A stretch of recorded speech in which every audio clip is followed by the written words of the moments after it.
अस्सलाम वालेकुम दोस्तों, आज की इस वीडियो के अंदर हम बात करेंगे यार कैटाइन आइडेंटिफिकेशन, जो कि ओ लेवल केमिस्ट्री 5070 का एक बहुत ही इंपॉर्टेंट पार्ट है। और आज की इस वीडियो के अंदर हम बात करेंगे, ये जो चार्ट आप देख रहे हैं इसके अंदर एल्यूमिनियम, जिंक, लेड और बहुत सारे कॉपर, आयरन है। हम बात करेंगे कि भाई आसान सी ट्रिक, कोई एक ऐसी ट्रिक जिसकी मदद से आप ये याद रख पाओ पेपर वाले दिन कि यार किस तरीके से कौन सा प्रेसिपिटेट बनाता है, कौन सा नहीं बनाता, कौन सा कलरलेस रहता है, कौन सा इनसॉल्यूबल रहता है। सो आज की ये वीडियो होगी इस बारे में एक शॉर्ट सी ट्रिक के साथ। बहुत सारे लोग कहेंगे कि भाई ये ओ लेवल्स जो होता है वो कॉन्सेप्ट बेस्ड होता है, लेकिन बहुत सारे स्टूडेंट ऐसे होते हैं जो याद नहीं रख पाते। मतलब जब आप पेपर सॉल्व करोगे तो आप कहोगे यार जो एल्यूमिनियम था वो प्रेसिपिटेट बनाता था कि नहीं बनाता था। चलो बनाता होगा, लेकिन इनसॉल्यूबल था कि सॉल्यूबल था, ये बातें जो होती हैं एक इंसान जो है वो भूल जाता है। इस वजह से ये ट्रिक्स आप याद कर लो तो आसान हो जाएगा आपके लिए। एग्जाम्पल के तौर पे हम लेते हैं एल्यूमिनियम आयन, ठीक है, एल्यूमिनियम Al+3। अब हमने क्या करना है, सबसे पहले हमने देखना है कि क्या ये सोडियम हाइड्रोक्साइड के 5 ड्रॉप्स के साथ क्या ये बनाता है अपने प्रेसिपिटेट। जी बनाता है। हमने क्या करना है कि हमने लिखना है Al और डैश का मतलब है जी प्रेसिपिटेट बनाता है, ठीक है। उसके बाद हमने देखना है कि जब हम एक्सेस डालते हैं तो क्या इसके प्रेसिपिटेट सॉल्यूबल हैं, डिसॉल्व हो जाते हैं। अगर वो सॉल्यूबल हैं तो हम यहाँ पे डालेंगे एस का मतलब क्या होता है, सॉल्यूबल। उसके बाद हमने देखना है कि जब हम अमोनिया के 5 ड्रॉप्स डालेंगे तो क्या प्रेसिपिटेट बनेंगे। यस बनते हैं, तो आप एक और डैश लगा दोगे। उसके बाद हम देखेंगे कि क्या वो सॉल्यूबल होते हैं जब हम अमोनिया का एक्सेस डालते हैं। नहीं, वो सॉल्यूबल नहीं होते, तो आप क्या करोगे, वहाँ पे लिखोगे IN यानी कि इनसॉल्यूबल। तो आपके सामने ये लिखा आ रहा होगा Al फिर S और फिर IN। आपने क्या करना है कि आपने नाम को याद कर लेना है। आपने ये नाम इस तरीके से याद करना है, एल्सिन। मतलब अगर आप इसको जोड़ दो तो ये क्या बनेगा, एल्सिन। अब एल्सिन का क्या मतलब है, एल्यूमिनियम, ठीक है। सिन का क्या मतलब है, सिन का मतलब है कि जब सोडियम हाइड्रोक्साइड के साथ हम करेंगे तो एक्सेस में डालने से ये सॉल्यूबल होगा। और अगला इन का क्या मतलब होगा, यानी कि जो भी अगला वर्ड होगा उसका क्या मतलब यहाँ पे हम लेंगे कि भाई जब हम अमोनिया के अंदर इसको डालेंगे एक्सेस के अंदर तो ये इनसॉल्यूबल होगा। अब आप सोचोगे कि भाई प्रेसिपिटेट बने कि नहीं बने, उसका तो हमने कोई आइडेंटिफिकेशन नहीं दी।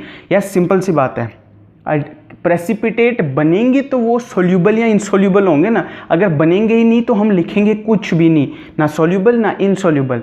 सो इस वजह से जो प्रेसिपिटेट हैं वो लाजमी सी बात है बन रहे हैं, तो हमने लिखा कि भाई एक्सेस में सॉल्यूबल है, अमोनिया की एक्सेस में इनसॉल्यूबल है। हमने इसको नाम दे दिया एल्सिन।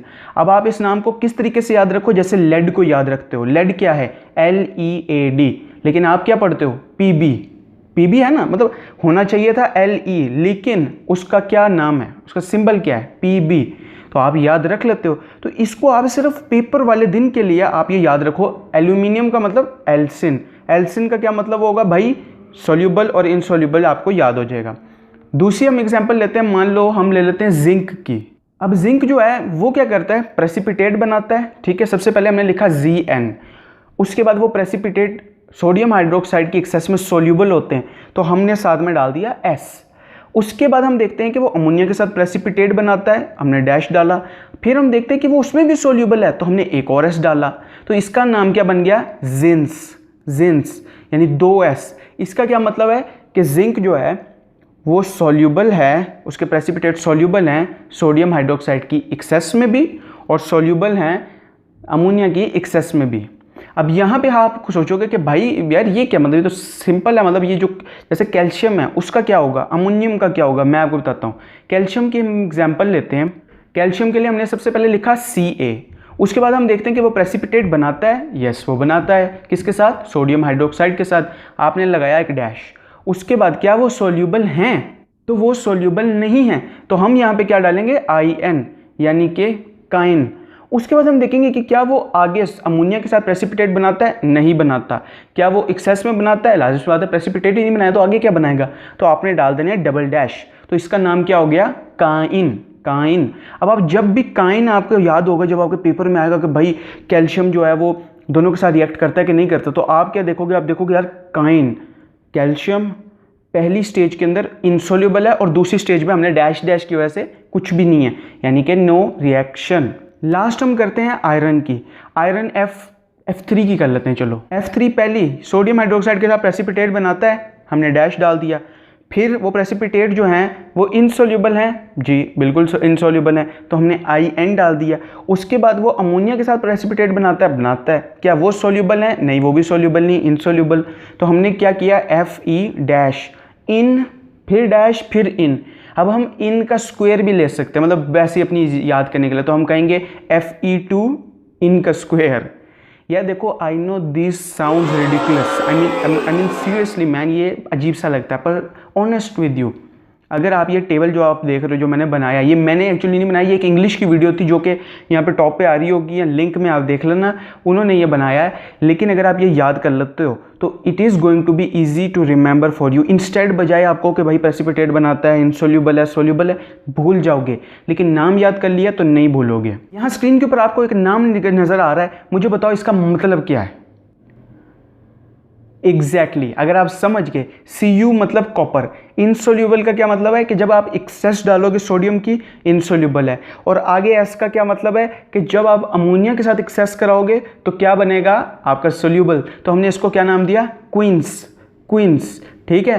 तो ये इनसोल्यूबल और सोल्यूबल का ये जो दो वर्ड के जरिए हम ये जान लेंगे कि भाई क्या होने वाला है। एमोनियम जो है वो एक अलग केस है, उसमें हम चारों में डैश डैश डैश, क्योंकि वो कोई प्रेसिपिटेट नहीं बनाता तो वो सोल्यूबल और इनसोल्यूबल भी लाजमी से बात नहीं है।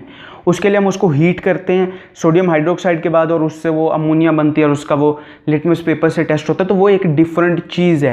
लेकिन जो बाकी हैं उनको करने का यही तरीका। डिस्क्रिप्शन के अंदर आपको एक लिंक मिलेगा जहाँ पे आपको इनके नाम और मैं ये टेबल भी आपको दे दूंगा जहाँ से आप देख के इसको याद कर सकते हो। सो आज की वीडियो यहीं पे ख़त्म होती है, लेकिन यहाँ पे मैं आपको जाते जाते एक बात बता दूँ कि अगर आप ये जानना चाहते हो कि भाई कलरलेस यानी कि जब ये डिज़ोल्व हो जाते हैं तो कैसे नज़र आते हैं, प्रेसिपिटेट बनते हुए कैसे नज़र आते हैं, ठीक है, प्रेसिपिटेट इनसोल्यूबल है तो नज़र कैसे आते हैं, तो ये वीडियो देखना। इसके अंदर प्रैक्टिकली मैंने दिखाया है कि ये इनसोल्यूबल किस तरीके से नज़र आते हैं या प्रेसिपिटेट बनते हैं, क्योंकि बहुत सारे ओ लेवल के बच्चे जो हैं वो केमिस्ट्री की लैब में नहीं गए होते, सो उनके लिए प्रॉब्लम होती है। तो ये वीडियो लाजमी देखना।